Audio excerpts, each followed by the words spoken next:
This is great. This feels kind of like a high school reunion because Grin has been fortunate to have been part of the Flash Talks a couple of years back, and then part of the panel pitching last year and thankfully winning.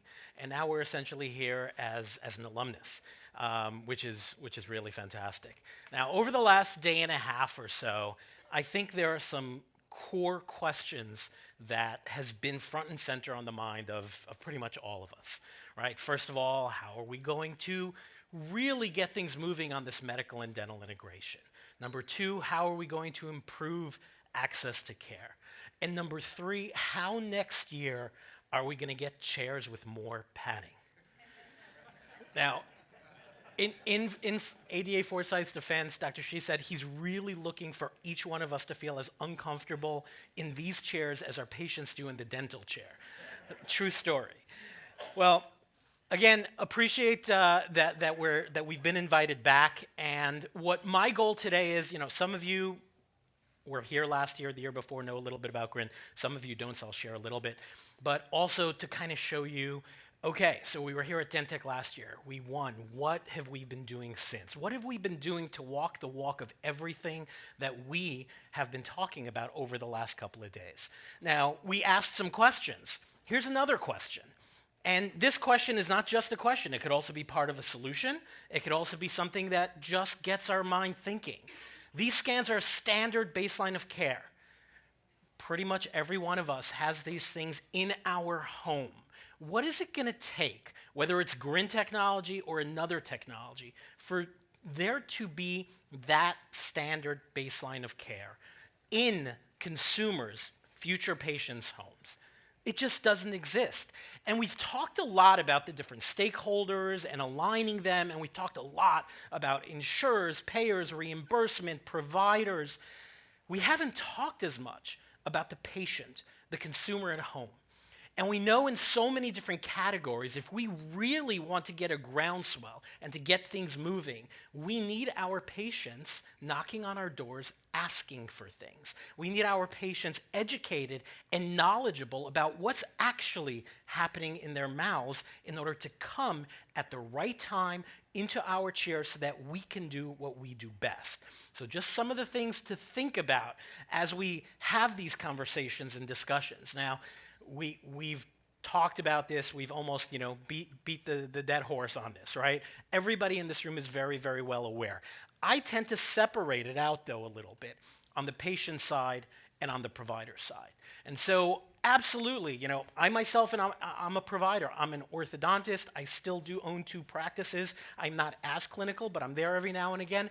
And I understand what it's like with shortages, with stagnant reimbursement rates, with everything in life getting more expensive, but yet I can't raise my fees, and it's costing me so much more to run a practice, to staff my practice, et cetera, et cetera, et cetera. But then we also have on the patient side so many issues. And this is really, in my mind, one of the core drivers of the problem. There's so many solutions that we can employ chairside. What if these patients can't get chairside? What if these patients don't want to get chairside because they're afraid? I mean, I had a patient when we early on in Grin were doing qual and quant market research. I had not even a patient, but really somebody on a panel who literally said these words, quote unquote, "Dentistry is the one thing where for me to even find out what's going on in my mouth, I need my mouth to be invaded was the word that she used, with scary, sharp instruments." This is the reality of how our patients think. And if these patients are that scared to just get a quick screening, then they're never getting to the chair. Then all of the great innovation that we have is actually never getting employed on these patients. So this is what we've set out to do from early on, really applying digital technology, and yes, the buzzword, but also could be very well impactful, responsible AI to transform oral care, right? Reducing hassle factors on every side. We've heard about looking at this value proposition and making sure that it's across the spectrum, patients, doctors, providers, and also our staff. It's got to be something that I'm not just coming back from a conference and telling my staff, we're doing something new. That goes over really well in our practices, right? But really that gives them value on their day-to-day. And so we have got a pretty innovative platform that first and foremost gets a patient connected. Now, yes, there's a lot of things we can do chairside, but even from the comfort of their own home, where they're safe and secure through their mobile device, no scary, sharp instruments, and knowledgeable about what's actually going on in their mouth. Now, I am not here to circumvent any kind of provider. I want to get these patients to the providers. But we need to first educate them, motivate them, have them understand what's actually going on in their mouth. And then, once they get into the provider, they're not just going once in a while and then jumping to a new provider because they're embarrassed that they haven't come back in so long to the old provider, but there's a continuous relationship because they're connected with these providers in a meaningful way that they connect with everything in their lives. Now, we've already got close to 3 million care exchanges across the platform. We are collecting data, optical image data, to the likes of which has not really been collected in oral care before. And then we can then leverage that to actually really build transformative technology.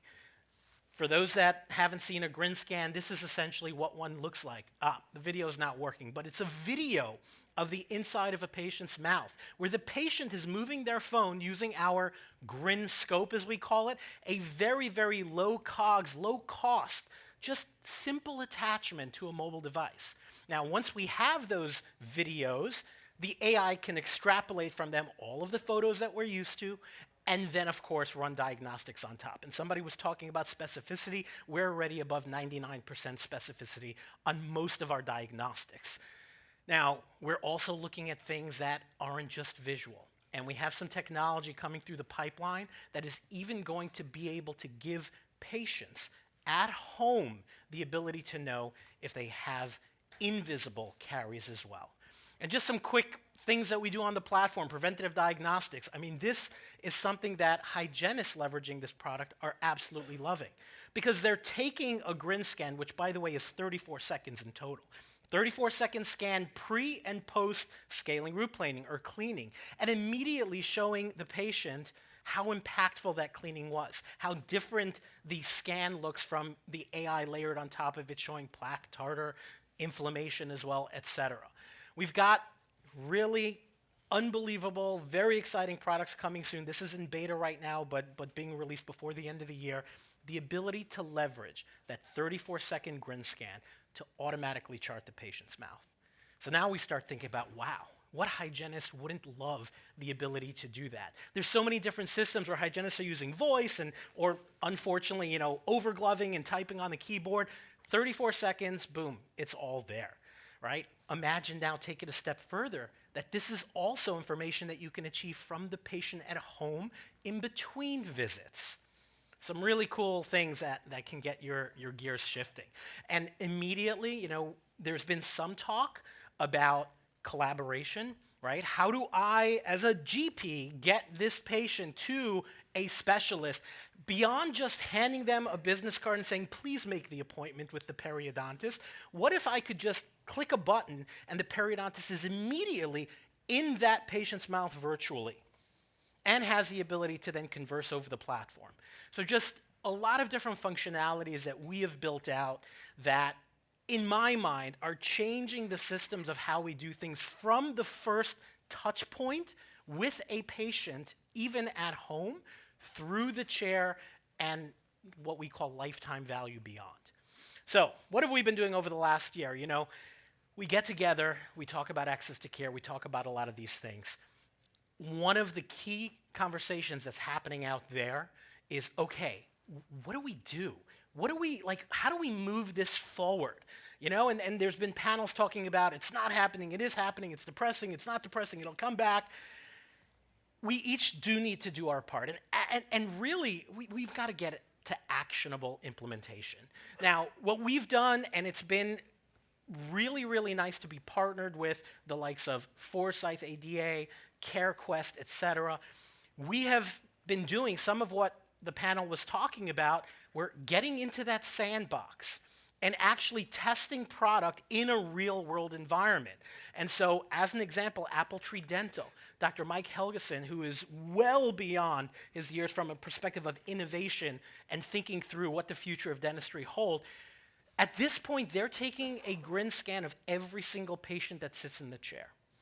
And the impact that that's had over the last year for Apple Tree and their patients has been unbelievable. From an efficiencies perspective, from a communications perspective, from the ability to allow doctors off-site while other providers are on-site. So just a tremendous amount of unbelievable things that we've done on that side. Now, I'm at the 10 minutes. We've done unbelievable things. I know my slides are getting cut short with ADA Forsyth, Give Kids a Smile, Head Start programs. Imagine the kids that don't have access to care, and you're trying to get through an auditorium 50, 100, and they're scared, and you're coming at them still with mirrors and explorers. Now imagine you pull out a game, a video game, a mobile device, and they're just beaming ear to ear because they want to play that game. And now we're able to create a throughput of over 10x of what was being done before and screen 10 times the amount of patients that we were screening before so that we're able to get them that kind of care. Anyway, thank you guys very, very much.